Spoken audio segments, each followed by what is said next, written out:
Let's jump right into this explainer and completely demystify esophageal cancer surgery. I know, this is a procedure that a lot of people find absolutely terrifying, usually because it's incredibly complex and, frankly, it carries a really intimidating reputation. But today, we're going to break the whole thing down into a clear, logical roadmap. That way, you can see exactly what's going on behind those operating room doors. So we're tackling that high-risk reputation head-on. And I absolutely love the analogy our source uses to set the stage here.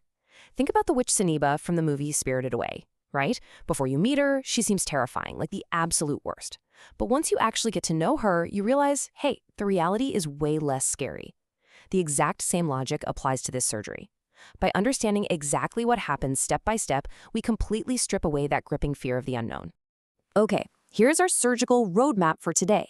We'll kick things off with step 1, the neck operation. Then step 2, the chest operation. And step 3, the abdomen operation. After that, step 4 covers reconstruction, before we wrap it all up with step 5, looking at post-op life adjustments. Let's get right to it. Starting right in with step 1, the neck operation, where the focus is on removing lymph nodes. This is where the surgical team begins, and their main goal is to extract the cervical esophagus along with its surrounding lymph nodes. What makes this phase so incredibly intense is that the surgeon has to safely navigate around some highly sensitive, densely packed organs, like the trachea and major arteries. Now, what's really fascinating here is this specific nerve, the recurrent laryngeal nerve.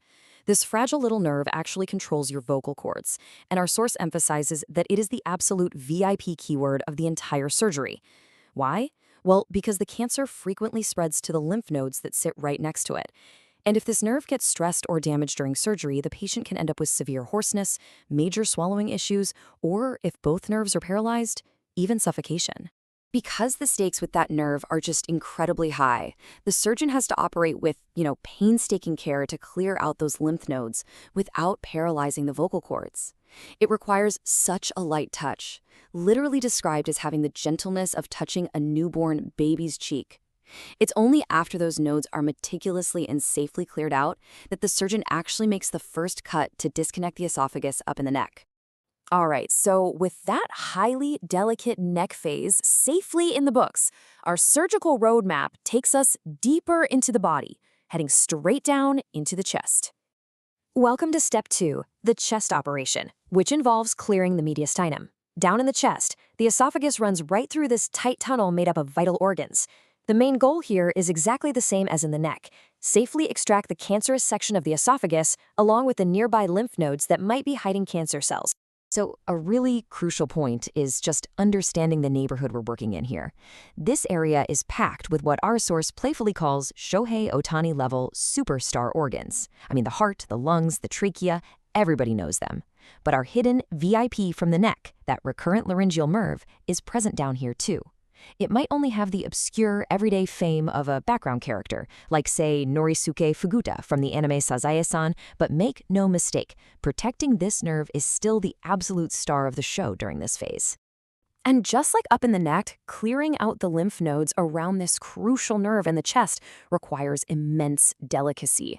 The surgeon isn't just haphazardly cutting away. They have to act as gentle as holding a newborn baby's hand, just to ensure that nerve remains perfectly intact. Once all that meticulous clearing is done, the esophagus is cut once again, this time right in the chest region. Checking back in on our roadmap, we've successfully completed the neck and the chest. So we're exactly halfway through the surgical process now, moving down to our third and final stop for the removal phase. Bringing us to step 3, the abdomen operation, focusing on stomach modification.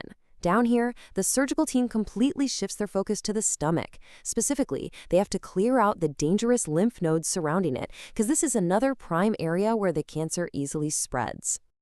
And this highlights a really brilliant part of the removal phase, creating what's called the gastric tube. Now, the surgeon doesn't actually remove the entire stomach. Instead, they carefully and selectively cut it to shape it into this long, thin, tube-like structure. This newly shaped organ, it's going to be absolutely essential for making our next major step possible. Looking at where we stand, that incredibly difficult removal of the cancer and the surrounding lymph nodes is now completely finished across all 3 zones: neck, chest, and abdomen. Meaning, it's time for the fourth and final surgical step, putting the patient back together. Step 4 is reconstruction, and it is all about bridging the gap. At this point in the surgery, we are literally left with a massive physical gap inside the body.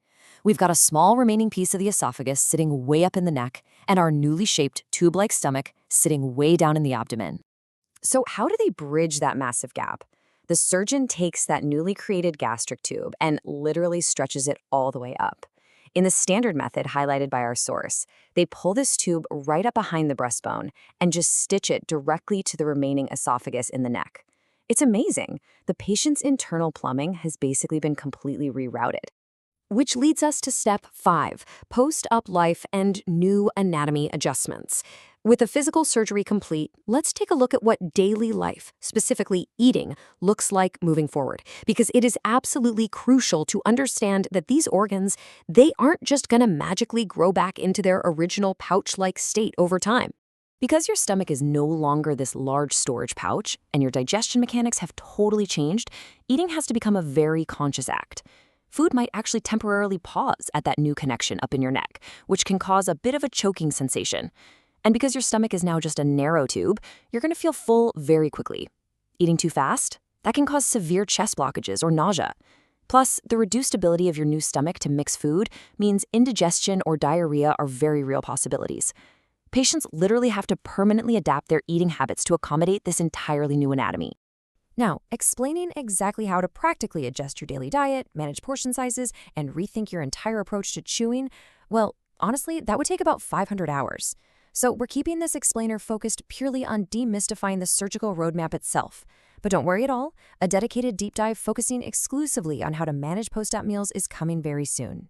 By replacing that paralyzing fear of the unknown with a structured, step-by-step roadmap, we really hope this high-risk surgery feels much more understandable to you and far less intimidating.